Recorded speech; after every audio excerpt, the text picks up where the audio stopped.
सांसों के तार तार में।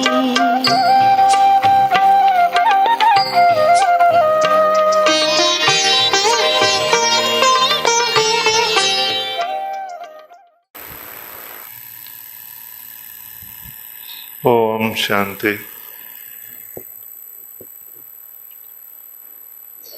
आप सबको देख के बहुत खुशी हो रही है। താങ്കളെല്ലാവരെയും കാണുമ്പോൾ വളരെയധികം സന്തോഷം തോന്നുന്നു. इतने सारे भाई बहनें आकर के बट्टी कर रहे हैं, तो ये बहुत अच्छी बात है। ഇത്രയധികം സഹോദരി സഹോദരന്മാർ വന്ന് ഇവിടെ ബട്ടി ചെയ്യാന്ന് പറയുമ്പോൾ അത് വലിയൊരു സന്തോഷത്തിന്റെ കാര്യമാണ്. साल में एक बार हमको ऐसा मौका मिलता है तो अपने को अंदर से थोड़ा जांच करने के लिए വർഷത്തിൽ ഒരിക്കൽ കിട്ടുന്ന അവസരമാണ് നമുക്ക് നമ്മുടെ ഉള്ളിലേക്ക് ചെന്നുകൊണ്ട് നമ്മളെ തന്നെ പരിശോധിക്കാനുള്ള ഒരു അവസരമാണിത്. जैसे आजकल लोग साल में एक बार अपने शरीर का पूरा हेल्थ चेकअप कराते हैं, है ना, पूरा हेल्थ चेकअप कराते हैं, तो क्या क्या कुछ बीमारी है, क्या गड़बड़ है कुछ अंदर, वो जानने के लिए पूरा हेल्थ चेकअप कराते हैं. ऐसे हमको ये बट्टी एक ऐसा मौका है. ലൗകിക ലോകത്തിൽ സർവ്വസാധാരണയാണ്, കാരണം വർഷത്തിൽ ഒരിക്കൽ നമ്മൾ പൂർണ്ണമായിട്ട് ഹെൽത്ത് ചെക്കപ്പ്, ബോഡി ചെക്കപ്പ് ചെയ്യിക്കാറുണ്ടല്ലോ. എന്തെങ്കിലും നമ്മുടെ ഉള്ളിൽ പ്രയാസങ്ങളുണ്ടോ, പ്രശ്നങ്ങളുണ്ടോ, ബോഡിക്ക് ഹെൽത്ത് ഇഷ്യൂസ് ഉണ്ടോ എന്നുള്ളത് അറിയാൻ വേണ്ടി. എന്നതുപോലെ തന്നെ ബാബ നമുക്ക് നൽകിയിരിക്കുന്ന ഒരു അവസരമാണ് നമുക്ക് നമ്മുടെ അകത്ത്, എന്ന് വെച്ചാൽ ഞാൻ ആത്മാവിൽ എന്തൊക്കെ കുറവുകൾ ഉണ്ട് എന്നുള്ളത് തിരിച്ചറിയാൻ വേണ്ടിയിട്ട്. ऐसे तो बाबा ने हमको मुरली में बताता है रोज अपने को थोड़ा चेक करने का है ना, अपने अंदर क्या चल रहा है, कैसे हमारा ब्राह्मण जीवन कैसे बिता रहे हैं, हम क्या कैसे बिता रहे हैं, कितने अंदर हमारे खुशी है, हम कितने ये ब्राह्मण जीवन को एंजॉय कर रहे हैं, सेलिब्रेट कर रहे हैं. ये जीवन ऐसे सेलिब्रेट करने का लाइफ है ना. क्या कहा क्या हमारा जीवन ऐसा बना है. ऐसे बाबा ने रोज स्पेशली अव्यक्त मुरली में हमको ऐसे लहर में बाबा ले जाते हैं. ബാബയുടെ മുരളികൾ തന്നെ നിത്യേന നമുക്ക് വായിക്കുമ്പോൾ നമുക്ക് മനസ്സിലാക്കാൻ പറ്റും. ബാബ ഓരോ മുരളിയിലും, അത് സാകാരം മുരളിയാകാം അഥവാ അവ്യക്ത മുരളിയാകാം, ഓരോ മുരളിയിലും ബാബ പ്രത്യേകം അറ്റൻഷൻ നൽകി ചോദിക്കാറുണ്ട്, നിങ്ങളുടെ ജീവിതം എങ്ങനെയാണ് കഴിഞ്ഞു പോകുന്നത് എന്ന് വെച്ചാൽ ബ്രാഹ്മണ ലൈഫ്. അപ്പൊ ബ്രാഹ്മണ ലൈഫ് എന്ന് പറഞ്ഞാൽ ബാബ പറയാണ് ആനന്ദകരമായ ജീവിതമാണ്, സന്തുഷ്ടകരമായിരിക്കുന്ന ജീവിതമാണ്. എന്നാൽ ബാബ പറയുന്നത് പോലെ തന്നെ എൻ്റെ ജീവിതം എനിക്ക് ആക്കി തീർക്കാൻ സാധിച്ചിട്ടുണ്ടോ, അത്രത്തോളം ആനന്ദവും ആ സന്തോഷവും എനിക്ക് തോന്നാറുണ്ടോ? ये लाइफ स्टाइल है, एक्चुअली ब्राह्मण लाइफ स्टाइल है, ഇതൊരു ബ്രാഹ്മണ ജീവിത ശൈലിയാണ്. बहुत मजे की है एक्चुअली, बहुत मजे की है. बाबा ने इसलिए आया है ना. हम तो आधा कल्प से बहुत दुख, शांति, परेशानी वगैरह वगैरह देखते आए, जीवन में बहुत अनुभव करते आए. लेकिन ये जीवन बाबा ने इसलिए दिया है, बच्चे इसको खूब है ना मजा ले लो, ये ब्राह्मण जीवन का संगम युग का मजा ले लो. बहुत हंसते हंसते खुशी खुशी से आपसी संबंध में बहुत प्यार से आप पूरा जीवन बिताओ. ऐसे हमको एकदम होलसेल छुट्टी दिया है बाबा ने, है ना. ഇപ്പൊ ബാബ പറഞ്ഞിരിക്കുന്നത് അരക്കൽപ്പത്തോളം നമ്മൾ ദുഃഖങ്ങളും വേദനകളും സങ്കടങ്ങളും പ്രയാസങ്ങളും ഇത് കണ്ടും അനുഭവിച്ചും വന്നവരാണ് നാം. അതുകൊണ്ടാണല്ലോ ഭഗവാനെ വിളിക്കാൻ തുടങ്ങിയത്. അപ്പൊ ഈ സംഗം യുഗത്തില് ബാബ നമുക്ക് നൽകിയിരിക്കുന്ന ഈ ശ്രേഷ്ഠമായിരിക്കുന്ന ബ്രാഹ്മണ ജീവിതത്തില് നമുക്ക് പെർമിഷൻ തന്നതുപോലെയാണ് എൻജോയ് യുവർ ലൈഫ് എന്നാ പറയാം. ലൗകികത്തിൽ പറയുന്നത് പോലെ കഴിയുന്നത്രയും സന്തുഷ്ടകരമായിട്ട് പരസ്പര ബന്ധങ്ങളിൽ സ്നേഹം നിറഞ്ഞവരായിട്ട് അത്രയധികം സാധിക്കുന്ന അത്രയും എൻജോയ് ചെയ്യാനാണ് ബാബ ഈ ഒരു ജീവിതം നമുക്ക് നൽകിയത്.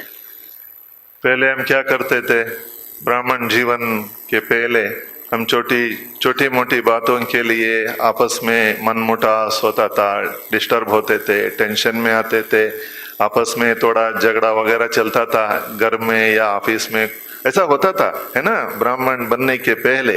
लेकिन अभी ऐसा कुछ नहीं है, हमारा एकदम फ्री लाइफ है. बाबा ने ऐसा मजे की जीवन दिया है, ऐसा लगता है ना सभी को. हाँ? ബൈജി ചോദിക്കുകയാണ്, ജ്ഞാനമാർഗത്തിൽ വരുന്നതിന് മുമ്പ്, ബ്രാഹ്മണ ലൈഫിലേക്ക് കടക്കുന്നതിന് മുമ്പ് നമ്മുടെ ലൈഫിനെ കുറിച്ചൊന്ന് തിരിഞ്ഞു നോക്കിയാൽ നമുക്ക് കാണാൻ കഴിയും. കൊച്ചു കൊച്ചു ചെറിയ ചെറിയ നിസാര കാര്യങ്ങളിലൊക്കെ മതി വീട്ടില് പറഞ്ഞ കുടുംബങ്ങൾക്കിടയിലുള്ള പ്രശ്നങ്ങൾ ഉണ്ടാവാനും പരസ്പരം കലഹിക്കാനും ബന്ധങ്ങളൊക്കെ മുറിഞ്ഞു പോവുക, പല വിധത്തിലുള്ള സാഹചര്യങ്ങൾ ഉണ്ടായിരുന്നു. എന്നാൽ ഇപ്പോൾ ഇടയ്ക്കിടയ്ക്ക് മൂഡ് ഓഫ് ആവുക അല്ലെ, ചെറിയ ചെറിയ കാര്യങ്ങളിൽ.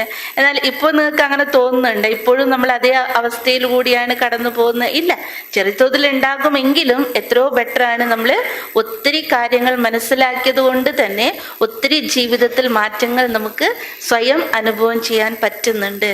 ആ തരത്തിലുള്ള മൂഡ് ഓഫ് ആവുക, പ്രശ്നങ്ങളിലേക്ക് വരിക, അത് ചെറിയ ചെറിയ കാര്യങ്ങൾ വഴക്കിടുക, ഇതൊക്കെ ഒത്തിരി കാര്യങ്ങൾ നമ്മളിൽ നിന്നും മാറിയിട്ടുണ്ട്. എൻജോയ് ചെയ്യുകയാണ്. बहन जी ने बताया मुझे कुछ आपका है ना प्रैक्टिकल जीवन का अनुभव सुनाओ, क्योंकि जो भी हम बोलते हैं ये थियरी नहीं है, ये प्रैक्टिकल है ना, हमारा प्रैक्टिकल जीवन है ना, प्रैक्टिकल जीवन है. तो अगर हम अपना अनुभव सुनाते हैं तो अगर किसी को उससे कुछ फायदा हुआ तो वो हमारा भाग्य है. सो इसलिए मैं अभी भी मेरा 18 घंटा का टाइम टेबल रहता है. ऐसे तो मेरा अभी 60 साल का आयु है ना. मुझे तो 2 साल पहले रिटायर्ड हुआ. मैं ऐसे तो मैं बेसिकली मैकेनिकल इंजीनियर हूँ, प्रोफेशनल इंजीनियर हूँ. सो मैं एक ही कंपनी में 37 ईयर्स मैंने सेवा दी. अभी 2 साल पहले मेरा रिटायरमेंट भी हो गया, लेकिन कंपनी ने उनको मेरा जैसा वो सब्स्टिट्यूट नहीं मिल रहा है. तो इसलिए हमको एक्सटेंशन 2 साल का एक्सटेंशन अभी पूरा हो गया है ना. सो अभी भी मेरा 18 घंटा का टाइम टेबल रहता है. അതായത് ബൈജിയുടെ ലൈഫ് സ്റ്റൈലിനെ കുറിച്ച് ബൈജി പറയാൻ, ഞാൻ വെറുതെ ഇങ്ങനെ തിയറി പറയുന്നതല്ല, എൻ്റെ ജീവിതത്തിൽ ഞാൻ നേടിയ അനുഭവങ്ങൾ, ബാബയിൽ നിന്ന് കിട്ടിയ അനുഭവങ്ങളുടെ ആധാരത്തിലാണ് ഞാൻ നിങ്ങളോട് ഷെയർ ചെയ്യാൻ താല്പര്യപ്പെടുന്നത് എന്ന്. അപ്പോൾ ഇവരുടെ ഡ്യൂട്ടി ടൈം എന്ന് പറയുന്നത് ഒരു ദിവസത്തിൻ്റെ ടൈം 18 മണിക്കൂറാണ്. അപ്പൊ ഇവര് ഒരേ കമ്പനിയിൽ തന്നെ 37 വർഷം ജോലി ചെയ്തു. ഇവര് മെക്കാനിക്കൽ എഞ്ചിനീയർ ആണ് പ്രൊഫഷണലി. അപ്പൊ ഇവിടെ ത്രിവേണി എന്ന് പറഞ്ഞിരിക്കുന്ന ഒരു കമ്പനി ഉണ്ട്. അവരൊരിക്കലും ഇവർ വിട്ടുകൊടുക്കുന്നില്ല. അതുകൊണ്ട് 37 വർഷക്കാലം അവരവിടെ ജോലി ചെയ്തു. കഴിഞ്ഞ 2 വർഷം മുമ്പ് 58-ാം വയസ്സിൽ അവർ റിട്ടയർമെന്റ് എടുത്ത് ഇപ്പൊ അവർക്ക് 60 വയസ്സ് പൂർത്തിയാകാണ്. എന്നാലും അവർ എക്സ്റ്റെൻഡ് ചെയ്ത് 2 വർഷം അതും ഇപ്പൊ ഇവിടെ തീരുകയാണ്. പക്ഷെ ഇവർക്ക് പകരം വെക്കാൻ വേറൊരു എഞ്ചിനീയർ അല്ലെങ്കിൽ അവരുടെ ആ പോസ്റ്റിൽ വലിയൊരു ഹൈ പോസ്റ്റിലായിരുന്നു. ആ പോസ്റ്റിലേക്ക് വെക്കാൻ മറ്റൊരാളെ അവർക്ക് കിട്ടിയില്ല.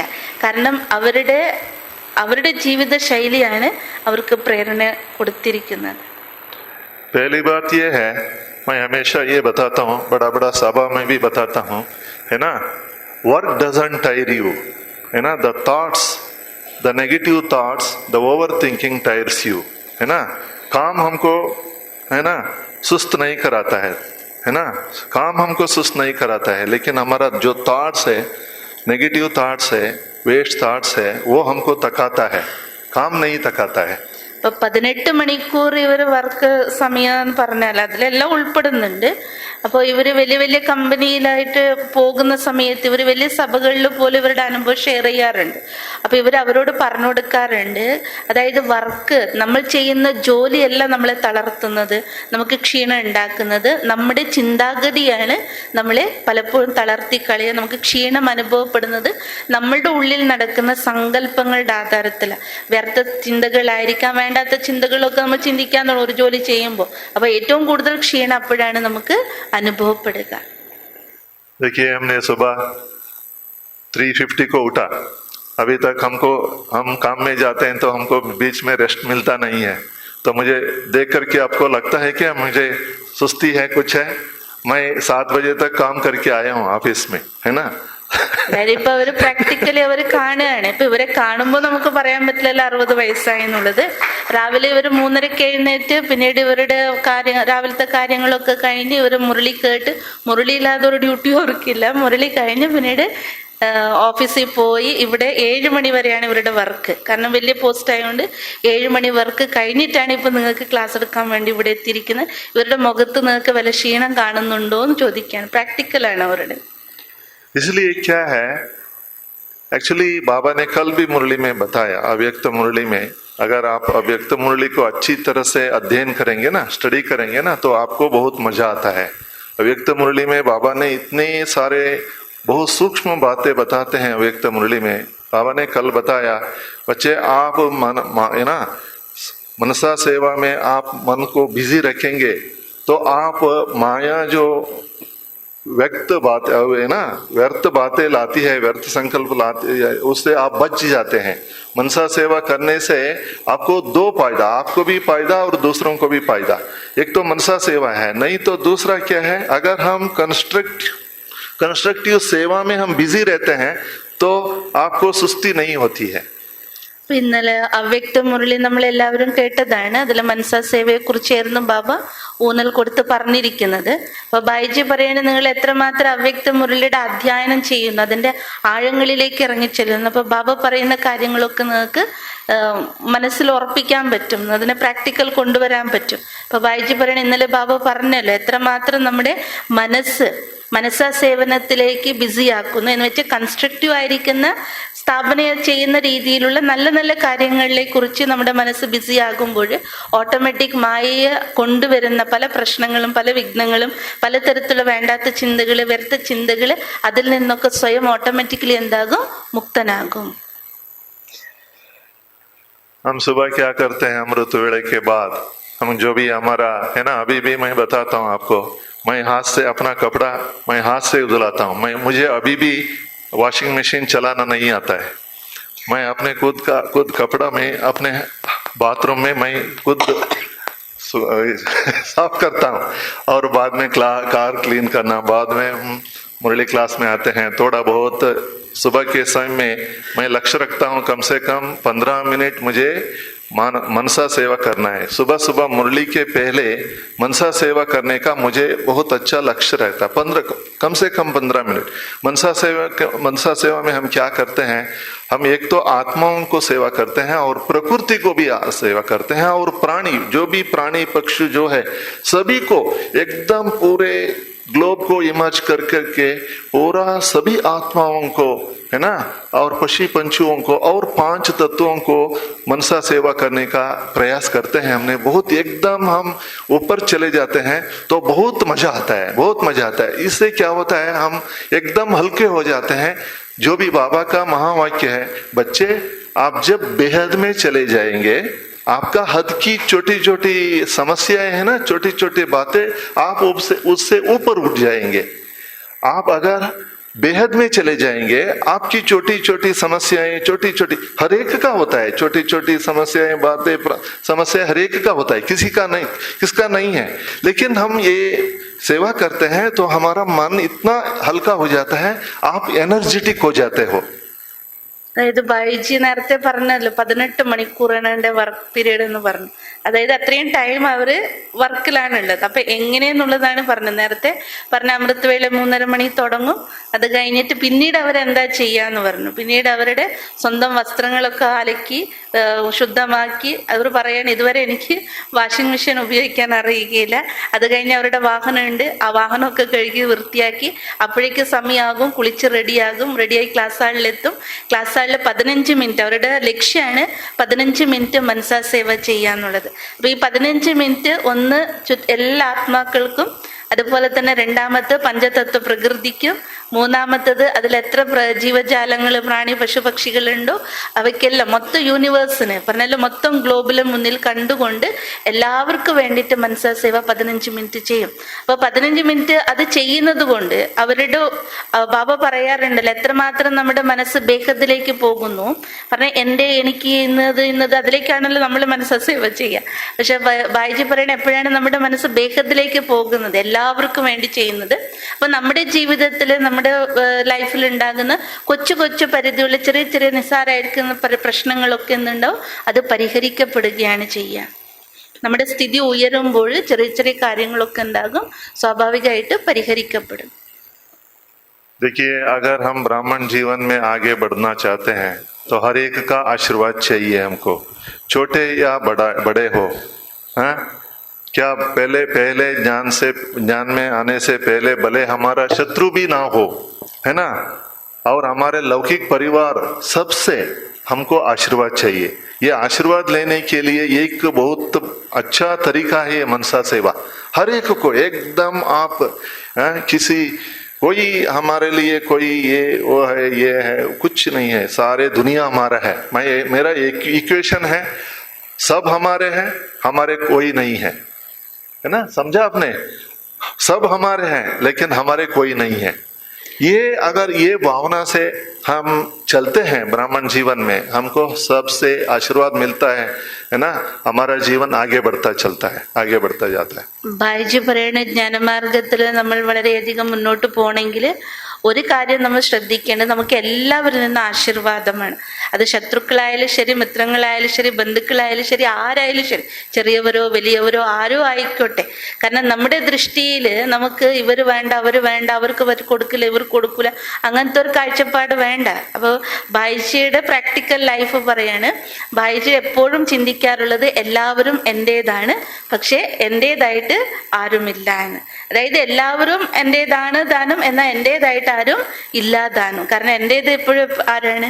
ബാബ മാത്രമാണ്. അപ്പൊ ആ ഒരു ഈക്വേഷനാണ് ഇവരെ എല്ലാവരിൽ നിന്നും എന്ത് കിട്ടുന്നത്? ബ്ലെസ്സിങ്സ് കിട്ടാനുള്ള ആധാരം. അതാണ് ജീവിതത്തിൽ മുന്നോട്ട് നയിക്കാനുള്ള ഒരു സാധനയും അത് തന്നെയാണെന്ന് പറയാം. देखिए, ये शरीर को भी हमको तंदुरुस्त रखना है, ये हमारा जिम्मेवारी है। अगर हम समझिए ब्राह्मण जीवन में बार बार हम बीमार पड़ते हैं तो ये अच्छा नहीं है, क्योंकि बाबा ने हमको इतने सारे युक्तियां बताया है ना, इतने सारे युक्तियां दी है, टिप्स दिए हैं हमको, हमारा व्यवहार कैसे होना चाहिए, हमारा आहार कैसे होना चाहिए, हमको कितना रेस्ट चाहिए, कब सोना है, कब उठना है, ये सब बहुत इम्पोर्टेंट बात बाबा ने, जो इसलिए मैंने बताया ब्राह्मण लाइफस्टाइल, जो ब्राह्मण लाइफस्टाइल को बाबा जैसे बताया है, वो अगर हम उस अनुसार चलते हैं तो मेरा अनुभव ये है, ये शरीर का तंदुरुस्त भी बहुत बढ़िया रहता है, अच्छा रहता है।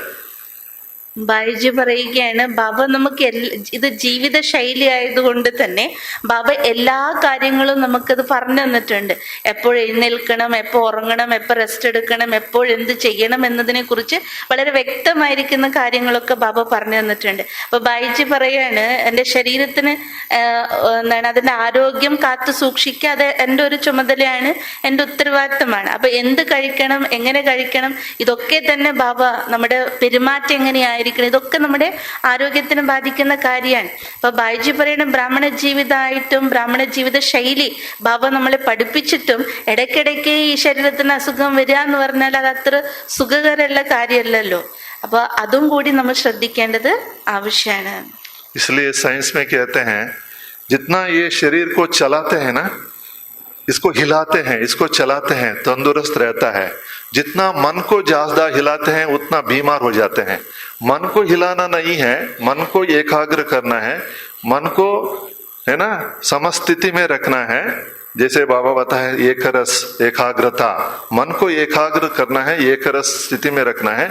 शरीर से बहुत कुछ करना है हमको। इसलिए मैं बताता हूँ, कोई भी हो, हमको कर्मणा सेवा भी करना है, कर्मणा सेवा भी करना है। शरीर को तंदुरुस्त रखने के लिए कर्मणा सेवा भी बहुत जरूरी है।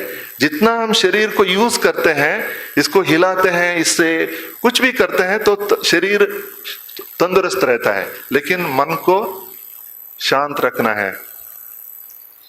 ബൈജി പറയുന്ന വൈജ്ഞാനികപരമായി തന്നെ കണ്ടുപിടിച്ചിരിക്കുന്ന ഒരു കാര്യമാണ്, ശരീരം ഒരു മെഷീനാണല്ലോ. അപ്പൊ അത് മെഷീൻ എപ്പോഴും ചലിപ്പിച്ചുകൊണ്ടിരുന്നാൽ മാത്രമേ ഈ ശരീരത്തിന് എന്തുണ്ടാവുള്ളൂ? ആരോഗ്യം ഉണ്ടാവുള്ളൂ. ശരീരത്തെ നമ്മൾ ചലിപ്പിക്കാതെ ഇങ്ങനെ വെറുതെ ഇട്ട് കിടന്നാൽ അതെന്താകും? അത് അസുഖം പിടിക്കും.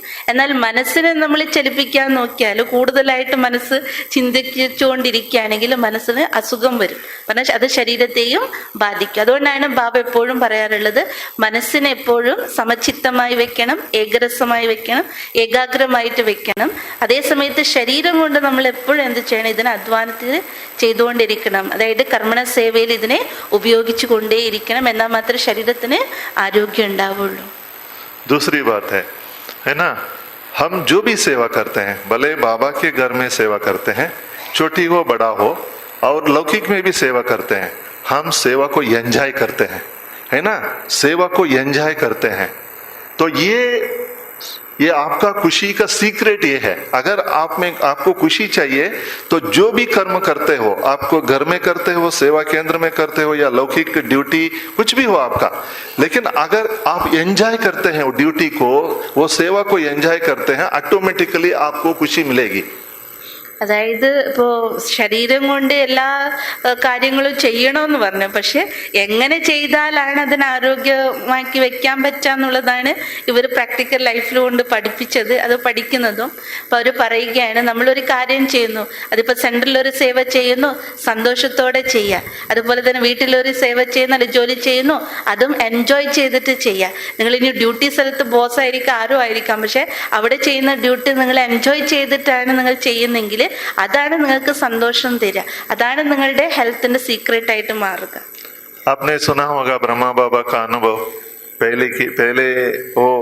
पहले इसका बात है ना। बाबा ने क्या करता था, वो क्या बोलते हैं, सगनी तो बाबा ने ऐसा करता था ना, लेकिन उनका मानसिक स्थिति क्या था, मानसिक स्थिति तो एकदम ऊंचा है ना।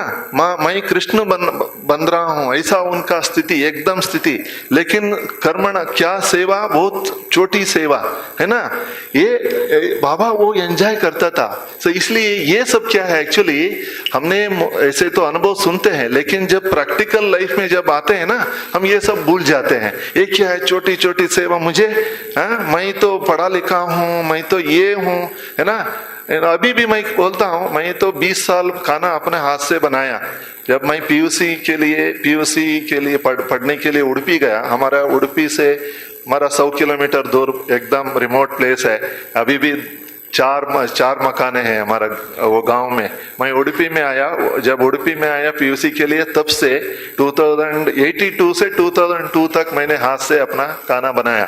मैं खाना अभी भी बनाना बहुत, मैं बीच में 15 दिन में, 20 दिन में एक दिन यादवगिरी में अगर टाइम मिले तो मैं सांभर वगैरह बनाता हूँ। सांभर है ना, मैं एंजॉय करता हूँ। खाना बनाना ये एकदम ये ना, ये बहुत अच्छा कला है।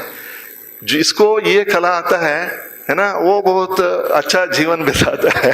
तो मैं अभी भी एंजॉय करता हूँ।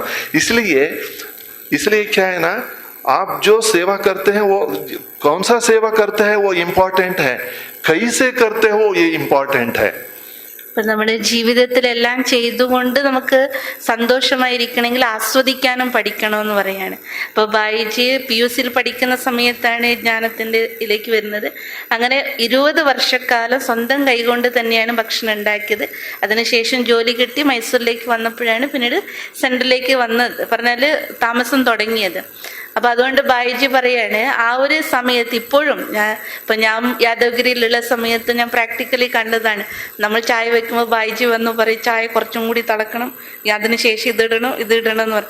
വലിയ ഉദ്യോഗസ്ഥനാണ്. അപ്പൊ നമ്മൾ ചെറിയ കുട്ടികൾ ഇതേപോലെ അപ്പൊ നമുക്ക് പറഞ്ഞു തരുമ്പോൾ നമ്മൾ തന്നെ ചിന്തിക്കും. അതുകൊണ്ട് ബായിജി പറയാണ്, പോകാൻ ലേറ്റായി, ചിലപ്പോൾ സാമ്പാർ ചോറ്, ഇവർ 7 മുരളി കഴിഞ്ഞ് ക്ലാസ് കഴിഞ്ഞപ്പോൾ അവിടെ തന്നെ ഡ്യൂട്ടിക്ക് പോകും. അപ്പോഴേക്ക് ടിഫിൻ ആകണം, ചിലപ്പോൾ സെൻറ്റർ അല്ല, ചിലപ്പോൾ ആവില്ല. അപ്പൊ ഇവർ തന്നെ കറിയൊക്കെ ഉണ്ടാക്കി ചിലപ്പോൾ കൊണ്ടുപോകും. അപ്പൊ ബായിജി പറയാണ്, അതൊക്കെ ഞാൻ ആസ്വദിക്കും, കറി ഉണ്ടാക്കുന്നതായിട്ട് എന്തുണ്ട്.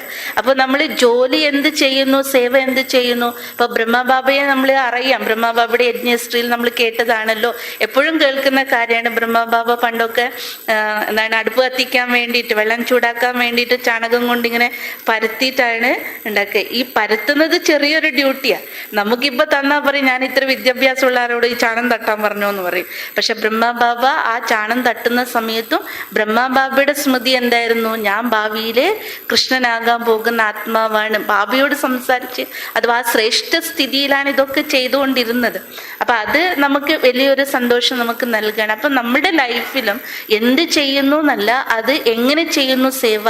അപ്പോഴാണ് നേരത്തെ പറഞ്ഞതുപോലെ അതിനൊരു തളർച്ചയോ അല്ലെങ്കിൽ ക്ഷീണമോ ഉണ്ടാവില്ല. പകരം നമ്മൾ ജീവിതം ആസ്വദിക്കും, എൻജോയ് ചെയ്യും. और दूसरी बात यह है, एक तो मैंने बताया आप क्या करते हैं वो इम्पोर्टेंट नहीं है, कैसे करते हैं वो इम्पोर्टेंट है। और दूसरी बात है, कहाँ रहते हैं वो इम्पोर्टेंट नहीं है, कैसे रहते हैं ये इम्पोर्टेंट है ना। बाबा ने क्या बताया, बच्चे आपको घर बार छोड़ना नहीं है ना, घर गृहस्थ में रहना है, बहुत प्यार से सभी के साथ रहना है। बाबा उदाहरण भी देता है, बाबा लौकिक उदाहरण देता है ना।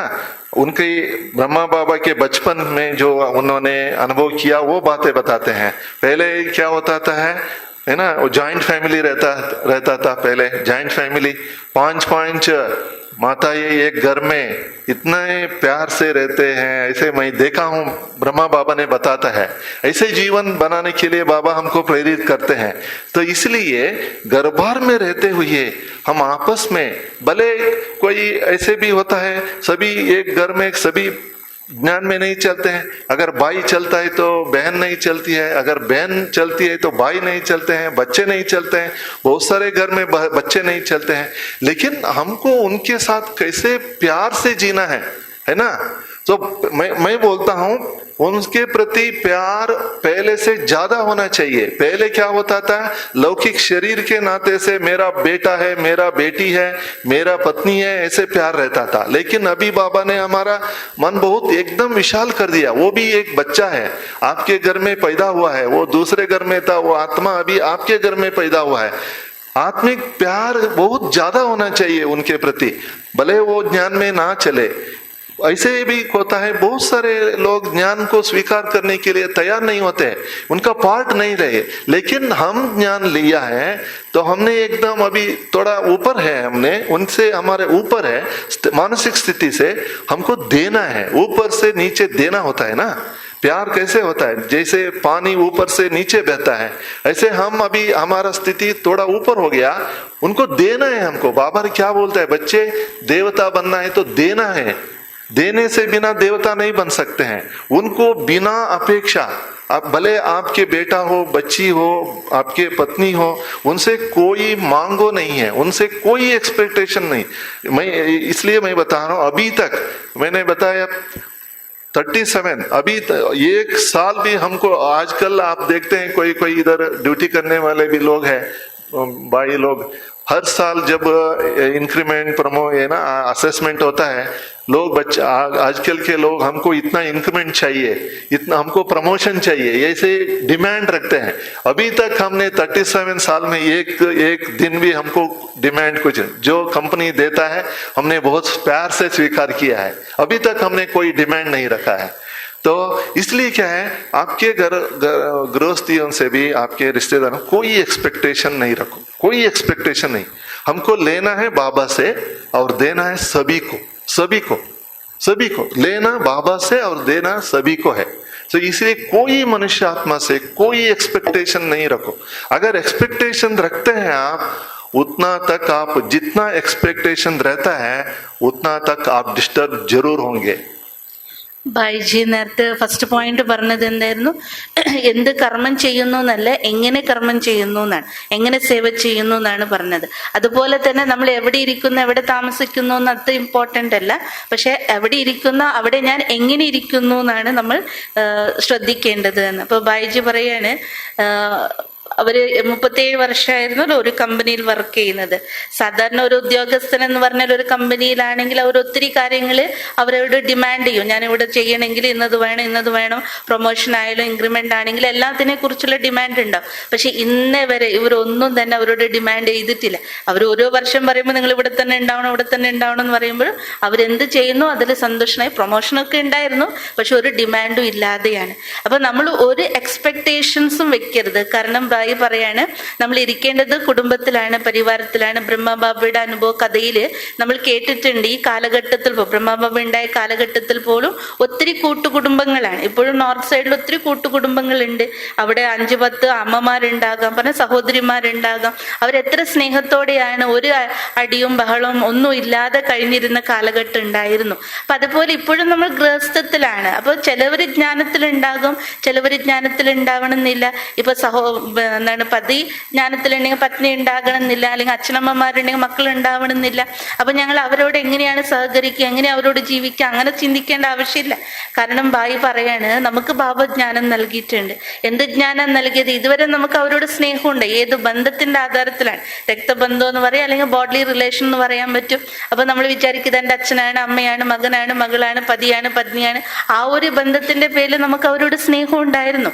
പക്ഷെ ബായിജി പറയണ, ഇപ്പൊ ബാബയുടെ ജ്ഞാനം കിട്ടിയതിന് ശേഷം നമ്മുടെ ബുദ്ധി എന്തായി, വളരെയധികം ബേഹത്തിലേക്ക് മാറി. കാരണം ഒരു പരിധിയിലല്ല നമ്മുടെ സ്നേഹം നിൽക്കുന്നത്. ഇന്നലെ വരെ അവരെവിടെയോ ജന്മെടുത്ത് ആരുടെയോ കുട്ടിയായോ ആരുടെ എന്തൊക്കെയോ ബന്ധങ്ങളിൽ ഉണ്ടായത് ഇന്ന് എൻ്റെ അടുത്ത് എത്തിയിരിക്കുകയാണ്. അത് മകനായോ മകളായോ പത്നിയായോ ആരോ ആയിട്ട് വന്നിട്ടുണ്ടാകാം. അപ്പൊ ആ ഒരു ചെറിയ സ്നേഹമല്ല, ഇപ്പൊ നമ്മൾ എന്താകണം, അതും ബാബയുടെ കുട്ടിയാണ്, അതൊരു ആത്മാവാണെന്നുള്ള തലത്തില് നമ്മുടെ സ്നേഹം എന്താകണം, വിശാലതയിലേക്ക് ബേഹത്തിലേക്ക് പോകണം. അപ്പൊ പറയണം, നമ്മൾ ജ്ഞാനികളാകുമ്പോൾ കുറച്ച് ഉയരത്തിലേക്ക് വരികയാണല്ലോ ചെയ്യുന്നത്. അപ്പൊ ഉയരത്തിൽ നിന്ന് താഴേക്കാണ് കൊടുക്കുക. അപ്പൊ ബാബ പറയാറുണ്ട്, ദേവതയാകണമെങ്കിൽ നിങ്ങൾ കൊടുക്കുന്നവനാകാൻ പഠിക്കണം എന്ന് വെച്ചാല് ഒരു ബാബയിൽ നിന്ന് എടുക്കുക, സർവർക്കും കൊടുക്കാൻ നമ്മൾ പഠിക്കണം. അത് സ്നേഹമാണെങ്കിലും കരുതലാണെങ്കിലും എന്താണെങ്കിലും ശരി. പക്ഷെ ഒന്നും അവിടെ നിന്ന് ഇങ്ങോട്ട് എന്താകരുത്, ചോദിക്കാനോ യാചിക്കാനോ പ്രതീക്ഷിക്കാനോ പാടില്ല. അയ്യോ അവർ സ്നേഹം തന്നില്ല, അവർ ജ്ഞാനത്തിൽ വന്നില്ല. അപ്പൊ ബായി പറയണ അവിടെ പാർട്ട് ഉണ്ടാവില്ലായിരിക്കും ഇപ്പൊ അവർ ജ്ഞാനത്തിൽ വരേണ്ടത്. അതുകൊണ്ട് അതൊന്നും നമുക്ക് ബാധകമല്ല. പക്ഷെ ഞാൻ എന്ത് ചെയ്യണം എന്നുള്ളത് മാത്രമേ നമ്മളുടെ ഭാഗത്ത് ഫോക്കസ്ഡ് ആകണു. എന്ന് വെച്ചാൽ ബാബയിൽ നിന്ന് മാത്രം എടുക്കുക, അവിടെ നിന്ന് എടുക്കാനുള്ളതൊന്നും ഒരിക്കലും ഉണ്ടാവരുത്. എപ്പോഴെങ്കിലും നമുക്ക് അങ്ങനെ ഒരു എക്സ്പെക്ടേഷൻസ് ഉണ്ടായി, മക്കളിൽ നിന്നും പതിയിൽ നിന്നും പത്നിയിൽ നിന്നും വേണം എന്നുള്ള എന്തെങ്കിലും അപേക്ഷ അങ്ങനെ ഉണ്ടായി എങ്കിൽ നമ്മൾ എത്ര ജ്ഞാനികളാണെങ്കിലും എപ്പോഴും ഡിസ്റ്റർബ്ഡ് ആയിക്കൊണ്ടിരിക്കും. മനസ്സ് എപ്പോഴും എന്തുണ്ടാകും, അത് വിഷമിച്ചുകൊണ്ടേയിരിക്കും. അപ്പൊ ആസ്വദിക്കുക സന്തോഷിക്കുക എന്നുള്ളൊരവസ്ഥ ഉണ്ടാവില്ല. So लास्ट में 2 बात सुनाता हूँ. एक, जैसे बाबा ने हमको नियम दिया है, समझिए हमारा आहार का, है ना, खाने का नियम दिया है. मैं ऐसे तो ड्यूटी के हिसाब से 6-7 कंट्रीज में गया हूँ. अमेरिका भी गया हूँ, जापान भी गया हूँ, जर्मनी भी गया हूँ, वियतनाम भी गया हूँ. सब जगह मैं होटल में खाना बना के खाया, मैं खुद खाना बना के खाया, है ना. अभी तक जब से बाबा का बना तब से, है ना, अभी 34 इयर्स बाहर का कुछ टच भी नहीं किया. होटल में, अमेरिका में होटल में उधर वो स्टव अलग स्टव रहता है, क्योंकि उधर वोल्टेज अलग रहता है. 110 वोल्टेज, हमारा इधर 220 वोल्टेज रहता है, उधर 110 वोल्टेज रहता है. अलग स्टव लेकर के उधर होटल में खाना बना के खाया 15 दिन. तो ये जो भी नियम है ना, जो बाबा ने हमको बना के दिया है नियम, उससे हमारा बहुत फायदा है, बहुत फायदा है ना. सो ये नियम अगर हम दिल से स्वीकार करते हैं, भले कुमार हो, दिल से स्वीकार करते हैं, इसको नियम को पालन करने में कोई दिक्कत नहीं है, कोई तकलीफ नहीं होता है ना. बाबा का एक्स्ट्रा मदद हमको मिलता है. तो ये नियम पालन करने में वर्तमान में भी और भविष्य में भी, भविष्य में आने वाले समय में क्या क्या होगा वो हम और आप सोच भी नहीं सकते हैं. ये जब हम बहुत काल से, जैसे बाबा बोलता है, बहुत काल का पुरुषार्थ चाहिए. अगर हम बहुत साल से नियम को पालन करते हैं तो वो लास्ट में हमको बहुत मदद आता है. ഇത് ബൈജി അതുപോലെ തന്നെ ഓരോ കാര്യങ്ങളും അവരുടെ ജീവിതത്തിൽ എങ്ങനെയാണ് ഓരോന്നും പ്രാക്ടിക്കലി ധാരണ ചെയ്ത് അതുപോലെ പറയുകയാണ്. കാരണം ഉദ്യോഗസ്ഥനായതുകൊണ്ട് തന്നെ, കമ്പനി ബേസ്ഡ് ആയതുകൊണ്ട് തന്നെ പല രാജ്യങ്ങളിലും പോകേണ്ടതായിട്ട് വരും ജോലിപരമായിട്ട്. ചിലപ്പോൾ 15 ദിവസമൊക്കെ നിൽക്കേണ്ട കാര്യങ്ങളൊക്കെ ഉണ്ടാവും. ഇപ്പം അത് അമേരിക്ക, ജപ്പാൻ, വിയറ്റ്നാം, കുറെ പേരുകൾ പറഞ്ഞാൽ ഈ രാജ്യങ്ങളിലൊക്കെ അവർ പോയിട്ടുമുണ്ട്. അപ്പൊ പറയണ ബാബയുടെ നിയമം 36-37 വർഷമായി ബാബയുടെ കുട്ടിയായിട്ട് ഇന്നേ വരെ ഞാൻ പുറത്തത്തെ ഒരു ആഹാരം ഞാൻ രുചിച്ചിട്ടില്ല. കാരണം ബാബ എനിക്ക് നൽകിയിരിക്കുന്ന ശ്രീമതാണ് സ്വന്തം കൈകൾ കൊണ്ട് ബാബയ്ക്ക് ഭോഗം സമർപ്പിച്ച് ബാബയുടെ ഓർമ്മയിൽ കഴിക്കാന്നുള്ളത്. അപ്പൊ പറയുകയാണ്, ബാബ നൽകിയിരിക്കുന്ന ശ്രീമതം നമ്മൾ എത്രമാത്രം പാലിക്കുന്നു അത്ര തന്നെ ഗുണം നമുക്ക് ഉണ്ടാകും. കാരണം ബാബ എപ്പോഴും പറയാറുണ്ട്, പുരുഷാർത്ഥം എപ്പോഴും ദീർഘകാലത്തിൻ്റെതായിരിക്കണം, ദീർഘകാല അഭ്യാസികളായിരിക്കണം. അതുപോലെ തന്നെ മര്യാദകൾ അഥവാ നിയമങ്ങള് ദീർഘകാലങ്ങളിൽ നിന്നും വർഷങ്ങളിൽ നിന്നും നമ്മൾ പാലിച്ചു വരുമ്പോൾ ആ നിയമം പാലിച്ചതെന്തോ ആ ശക്തി തന്നെ നമുക്ക് അന്തിമ സമയത്ത് നമുക്ക് വലിയ സഹായിയായിട്ട് മാറും. അതുകൊണ്ട് ബാബ നൽകുന്ന ഓരോ ശ്രീമതത്തെയും നമ്മൾ ഒരിക്കലും ചെറിയ തോതിൽ എടുക്കാതെ മനസ്സാ സ്വീകരിക്കുകയാണെങ്കിൽ നമുക്കൊന്നും തന്നെ അത് പ്രയാസകരായിരിക്കില്ല. അത് വലിയ കഠിനമായിട്ടൊന്നും നമുക്കൊരിക്കലും തോന്നില്ല. സ്പെഷ്യലി കുമാർസ് ആകുമ്പോൾ നമ്മൾ പുറത്തേക്കൊക്കെ പോകുമ്പോൾ സാധാരണ നമ്മൾ ചിന്തിക്കല് എങ്ങനെയാ കൊണ്ടുപോകാന്ന്. പണ്ടൊക്കെ പൊതിച്ചോറ് തന്നെയല്ലേ കൊണ്ടുപോയി, ഇപ്പം എല്ലാം നിറച്ചു ഹോട്ടലായതുകൊണ്ട് നമുക്ക് തോന്നി അവിടെ ഇറങ്ങാം. പക്ഷെ ബായിജി ഇന്ന് വരെ ബാബയുടെ നിയമം വിട്ടിട്ട് ഒരിക്കലും ചെയ്തിട്ടില്ല. और पैसे की बात सुनिए, है ना. जब हम बाबा को अपना समझते हैं तो जब सैलरी आता है, पहले बाबा का जो भी देना है हमारा, है ना। सो एकदम पहले बाबा को ट्रांसफर कर देना, है ना। तो अभी तक मेरा अनुभव है, जब हम बाबा को बहुत खुले दिल से, बहुत प्यार से, सोच समझ करके, ये पैसे से बहुत आत्माओं का कल्याण होने वाला है ना, बाबा का सेवा के लिए मैं दे रहा हूँ, प्यार से, बहुत दिल से देते हैं, तो हमारा जेब, अभी तक मैं बोलता हूँ, हमारा जेब हमेशा भरा हुआ रहता है, भरा हुआ रहता है। कभी कमी, मैं एक दिन भी कमी का महसूस नहीं किया है, बहुत हमेशा भरा रहता है। ബായിജിയുടെ ഒരു ധാരണ, മറ്റൊരു ധാരണ പറയുകയാണ്. എന്തായാലും ഉദ്യോഗസ്ഥനാണ്, അപ്പൊ തീർച്ചയായിട്ടും ശമ്പളം ഉണ്ടാകും. അപ്പൊ ബായിജി പറയണ, എൻ്റെ ജീവിത അനുഭവത്തില് ഫസ്റ്റ് സാലറി വരുമ്പോൾ തന്നെ ഫസ്റ്റ് ട്രാൻസ്ഫർ ചെയ്യുന്നത് ബാബയുടെ, പറഞ്ഞ ബാബയ്ക്കായിട്ട് എന്തൊക്കെ ചെയ്യാനുള്ള സങ്കല്പം വെച്ചിട്ടുണ്ടോ മാസത്തില്, അതെല്ലാം എന്ത് ചെയ്യും, ട്രാൻസ്ഫർ ചെയ്യും ആദ്യം. അതിനുശേഷം ഇന്ന് വരെ ബായിജി പറയണ, ഇന്ന് വരെ എൻ്റെ ജോബ് ഒരിക്കലും കാലിയായിട്ടില്ല എന്ന്. കാരണം ബാബയോട് മനസ്സ ചെയ്യുന്ന സമയത്ത്, കാരണം നമ്മൾ കൊടുക്കുന്ന ധനം സെൻട്രോ കാര്യം ആ ചിന്തയിലല്ല, അത് വിശ്വമംഗളത്തിന് വേണ്ടി, അനേകാത്മാക്കളുടെ മംഗളത്തിന് വേണ്ടി, ഈ ഒരു കാര്യത്തിന് വേണ്ടി എൻ്റെ ഇത് ഉപയോഗപ്പെടുകയാണ്, ഞാൻ അതിനെ സഫലമാക്കുകയാണെന്നുള്ള ആ ഒരു ദൃഷ്ടിയിലൂടെ കൊടുക്കുമ്പോൾ, ആ മനസ്സിന്റെ സങ്കല്പത്തോട് കൊടുക്കുമ്പോൾ ഇന്ന് വരെ എൻ്റെ കീശ കാലിയായിട്ടില്ല എന്ന് പറയും. सिर्फ 5 मिनट लेता हूँ आपका, 2 बातें बताना है। एक तो कोई भी समस्या आए, अगर हम सॉल्यूशन ओरिएंटेड रहते हैं, समाधान स्वरूप, बाबा बताता है समाधान स्वरूप बनो, समस्या स्वरूप नहीं, समाधान स्वरूप बनना है। अगर हम, जब भी कोई परिस्थिति तो आती है, हर एक के सामने आती है, अगर हम समाधान स्वरूप रहते हैं, हमारा सॉल्यूशन ढूंढते हैं, समस्या को बढ़ाते नहीं है, सॉल्यूशन को ढूंढते हैं, तो हमारा एनर्जी बचता है, हमारा टाइम बचता है, हमारा शक्ति बढ़ती है ना। ये बहुत इंपॉर्टेंट है, मैंने तो बहुत अनुभव किया है इसका. ബായിജി പറയണ, എൻ്റെ ജീവിതത്തിൽ ധാരാളം പ്രശ്നങ്ങൾ വരാറുണ്ട്. അപ്പൊ ആ സമയത്തൊക്കെ ചിന്തിക്കാറുണ്ട്, ബാബ എപ്പോഴും പറയാറുണ്ടല്ലോ, പ്രശ്നസ്വരൂപരാകാതെ സമാധാന സ്വരൂപരാകണം. പ്രശ്നങ്ങൾ ഒത്തിരി വരും, പരിതസ്ഥിതികൾ വരാം, പക്ഷെ ആ സമയത്ത് പ്രശ്നങ്ങൾ എന്തുകൊണ്ട് വന്നു തേടി പോകുന്നതിന് പകരം അതിനെങ്ങനെ പരിഹരിക്കാം എന്നതിൻ്റെ ചിന്തയിലേക്ക് നമ്മൾ പോവുകയാണെങ്കിൽ നമുക്ക് കൂടുതലും നമ്മുടെ ശക്തിയെ മിച്ചം വെക്കാൻ പറ്റും. അതുപോലെ തന്നെ നമ്മുടെ സങ്കല്പങ്ങളെയും നമ്മുടെ എനർജിയും ഒക്കെ എന്താകും, സേവ് ആകാനും പറ്റും.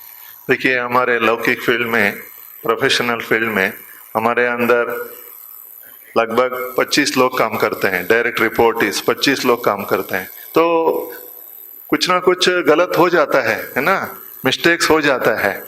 अगर हम उनको, एक तो हो गया, कुछ हो गया, उसको रिवर्स नहीं कर सकते हैं, लेकिन उनको हम क्या करते हैं, क्या इसमें, इस हालत में क्या कर सकते हैं, इसको ढूंढो, सॉल्यूशन ढूंढो, उनको एनकरेज करते हैं, उनको गाइड करते हैं, तब क्या होता है, अच्छा सॉल्यूशन निकल के आता है। अगर हमको डांटना शुरू करते हैं, हम उस समय उनको डांटते हैं, तो उनका एनर्जी बहुत डाउन हो जाता है, सॉल्यूशन भी नहीं मिलता है।